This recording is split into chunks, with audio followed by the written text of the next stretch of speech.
Bonjour à toutes et à tous, bienvenue pour la présentation d'un nouveau tour d'André Robert. Pour commencer ce tour, nous allons dans un premier temps utiliser un jeu à tarot rouge.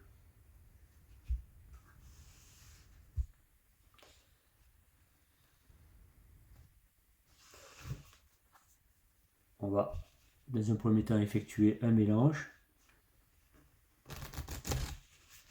Voilà, un mélange à la queue d'aronde, comme ceci par exemple. On peut même effectuer un mélange un petit peu plus performant, à savoir un mélange pharo que les magiciens connaissent bien, comme ceci. Voilà. Et enfin, nous allons couper le jeu. Bien. Donc une fois que le jeu a été mélangé et coupé, je vais maintenant m'adresser à un spectateur. Alors n'ayant pas de spectateur, c'est donc moi qui vais jouer ce rôle. Je vais lui demander de récupérer le jeu et de couper une petite partie supérieure du jeu, comme ceci, et de la retourner face en l'air. Voilà. Je vais de nouveau lui demander cette fois-ci de couper une partie un petit peu plus importante. Voilà, et de la retourner encore face en l'air, comme ceci. Voilà, donc là, nous avons ici des cartes qui sont face en l'air. Alors bien entendu, le nombre de cartes face en l'air varie suivant la taille des coupes qu'aura effectué le spectateur. Et donc les premières cartes ici qui sont face en bas sont forcément des cartes qui sont le résultat du hasard. Donc on va mettre les cartes face en l'air en dessous le jeu, comme ceci. Et on va récupérer les 4 premières cartes du dessus du jeu que l'on va poser ici sur le tapis. Donc, je me répète, ces 4 cartes sont forcément le résultat du hasard, puisque le jeu a été mélangé, il a été coupé, des petits paquets ont été coupés à 2 reprises par le spectateur. Donc là, nous avons des cartes qui sont, je dirais, aléatoires, des cartes quelconques. Bien.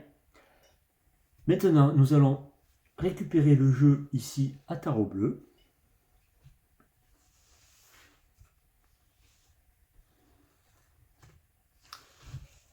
Là aussi, nous allons le mélanger. On va faire là aussi un mélange pharo pour qu'il soit vraiment le plus efficace possible. Voilà. Comme ceci. On va même couper le jeu. Bien.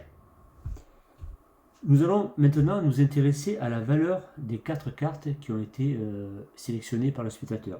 Nous allons retourner la première carte. En l'occurrence, il s'agit du 9 de pique. Bon, on ne va pas s'intéresser à la couleur de la carte, mais à la valeur, à savoir 9. Et nous allons compter 9 cartes ici dans le jeu à tarot bleu. 1, 2, 3, 4, 5, 6, 7, 8, 9. Et nous allons la positionner en face au 9 de pique. Nous allons regarder la deuxième carte. Il s'agit du 4 de carreau. Donc nous allons compter 4 cartes. 1, 2, 3, 4. La troisième carte, la dame de carreau. Alors la dame a la valeur 12. Nous allons compter donc 12 cartes. 1, 2, 3, 4, 5, 6, 7, 8, 9, 10, 11, 12. Et enfin la dernière carte, il s'agit du 6 de cœur. Nous allons donc compter 6 cartes. 1, 2, 3, 4, 5 et 6. Bien. Nous allons révéler maintenant la valeur des 4 cartes bleues. Nous allons tourner la première carte qui est en face le 9 et on s'aperçoit qu'il s'agit de l'As de cœur. La deuxième carte en face le 4, il s'agit de l'As de carreau. La troisième carte en face la Dame de carreau, l'As de pique. Et enfin la dernière carte en face le 6 de cœur, As de trèfle. Donc là, ici, nous avions 4 cartes qui ont été sélectionnées totalement au hasard.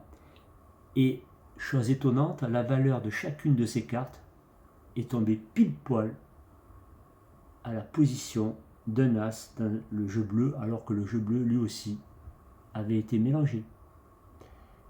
Voilà, je vous remercie et vous donne rendez-vous pour un prochain tour d'André Robert.